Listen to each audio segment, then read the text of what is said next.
Rabindranath Tagore once রোট, পথের শেষ কোথায় সে আমি জানি না। And that's the beauty of every journey, it teaches us something new. আজকে আমরা বেরিয়ে পড়েছি এক লং রেল অ্যাডভেঞ্চারে, কালকা মেল ধরে দিল্লির পথে। লাইফের মতোই এই যাত্রাতেও আছে changing landscapes, new stories and endless possibilities. So let's begin this journey, not just across places, but through moments that stay with us.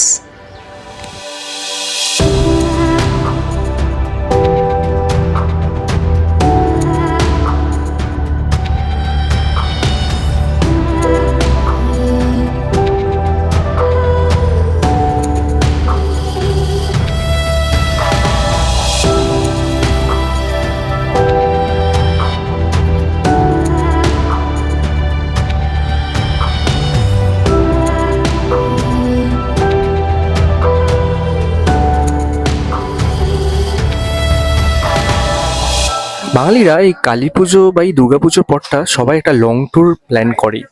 তো আমরাও সেই প্ল্যান করে নিয়েছিলাম। আজকে আমাদের গন্তব্যটা হবে দিল্লি অবধি। তো আজকে আমরা অলরেডি এখন ঘড়ির কাঁটায় বাজে হচ্ছে 9:38। তো অলরেডি আমরা ট্রেনে উঠে গেছি। প্ল্যাটফর্মে পা রাখতেই মনে হলো every journey has its own heartbeat and today hours begins right here. সন্ধ্যের গল্পটা এখানেই থেমে থাকেনি। শহরের আলো পেছনে ফেলে আমরা তখন পৌঁছে গেছি হাওড়া স্টেশন।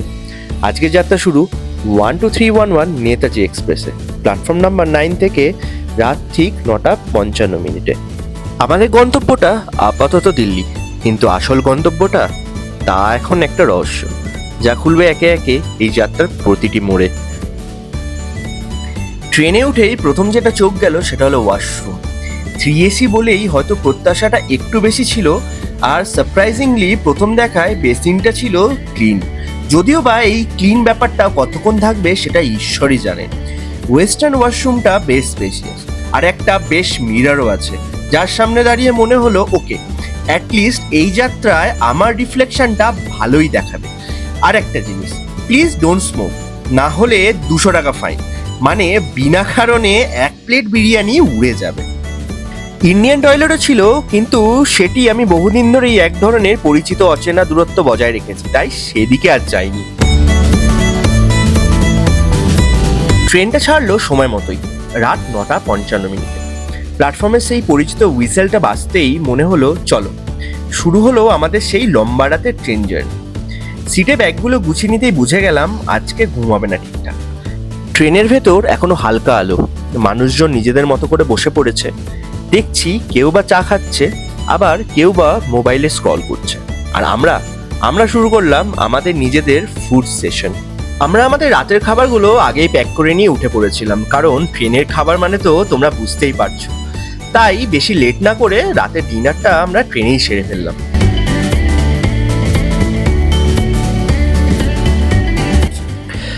ডিনারটা সারার পর দেখলাম জানলার বাইরে তখন অন্ধকার, কিন্তু মাঝে মাঝে আলো ঝলমল স্টেশন পেরিয়ে যাচ্ছে।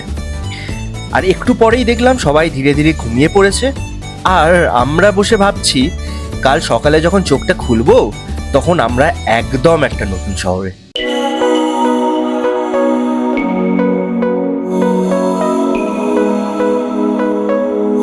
রাত কেটে সকাল হলো, আর সকালে ঘুমটা ভাঙলো সেই পরিচিত চায় গরম হকারদের শব্দতে। ট্রেন এখন একদম এক নতুন প্রান্তে।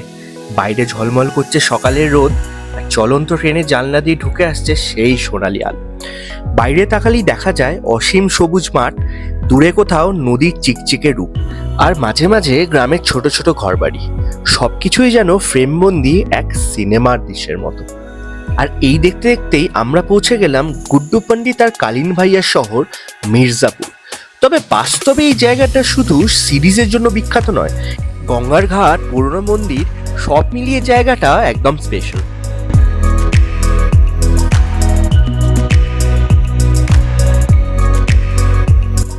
মির্জাপুর পেরিয়ে এবার চললাম প্রয়াগরাজের দিকে।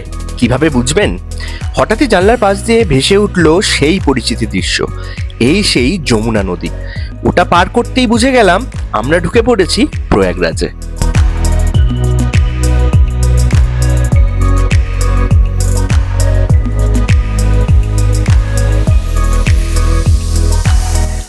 প্রয়াগরাজ পেরিয়ে ট্রেন আবারও গতি নিল।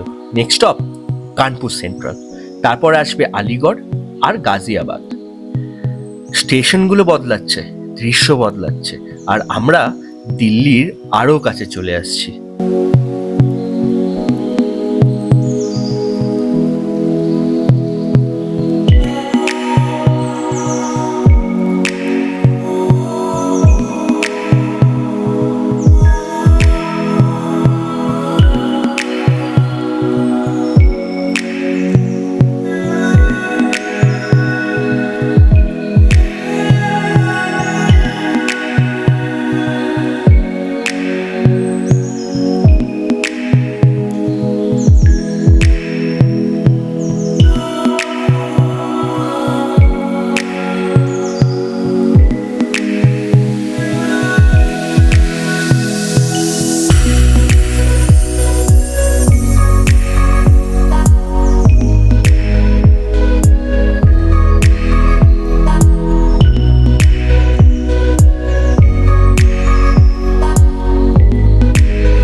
ট্রেনের চা আর জানলার পাশে বসে আড্ডা দিতে দিতে কখন যে সূর্যটা আজকের জন্য বাই বলে দিল আমরা টেরই পেলাম না।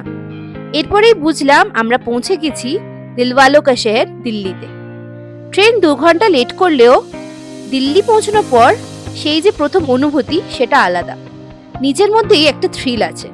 এই কয়েকদিনের যাত্রার জন্যই তো এতদিনের অপেক্ষা। তারপর ট্যাক্সি ধরে হোটেলে পৌঁছে ডিনারটা সেরে ফেললাম। আজকে ক্লান্তি আছে, তাই এখানেই শেষ করছি। But trust me, the real adventure starts from the next video. So stay tuned because Delhi is just getting started.